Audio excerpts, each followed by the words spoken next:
تو را میگه تو را سوپروایزر میسازم، مرا میگه تو را سوپروایزر میسازم. تو را میگه اما در مقابل تو شکیب استاد است، او را چطور کنیم؟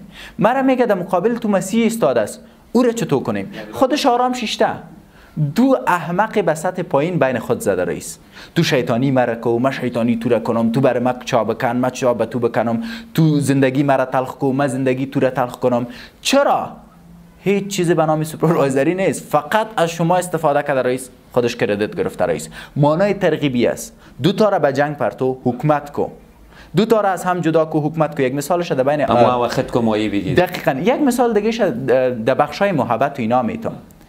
مثلا یک دختره میبینی که یک بچه را دوست داره، یک دختر میایه میگه دو روپه بچه نیست.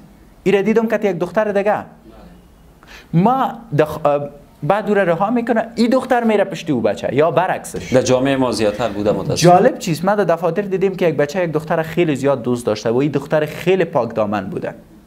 یک بچه دیده که او ایره خو هم دوست دارم چطور کنم، گفته که دختر پاک دامن نبوده، این که یک کس جور است. او بچه الهش کرده. وقتی که الهش کرده، این بچه که گفته که دختر خوب نیست، این رفته به جرگهش و دختر گرفته. این بچه میگه تو گفتی دختر خوب نیست، میگه با تو چی، من ایره دوست داشتم. ایره ترغیب میگن. مثال خانوادگیش اگه بتیم، مثلا دو دانه دختر است که با دو مرد عروسی کرده. یک دختر میایه به خوشوی خود میگه که اونو دختر از بچه پیسه میگیره و برش میگه به مادرت پول کم بده. یا زیاد چیزهای دیگه دکتر صاحب، مثلا در خانواده دو تا سنو هستن. اینی بیچاره چقدر تلاش میکنه برای مو خشوع خسر خود اصلا تحویل گرفتن نمیشه. دقیقاً. ولو در هر جای نشان میته برای مردم که من خدمت خشوع خسر خودم میکنم، ولی برعکس میای در خانه ضربه میزنشان، خسر خشوع خودم مثلا تحویل نمیگیره، برخوردهای دوگانه داره، ولی آدم نشان دادن نمیتونه در بیرون.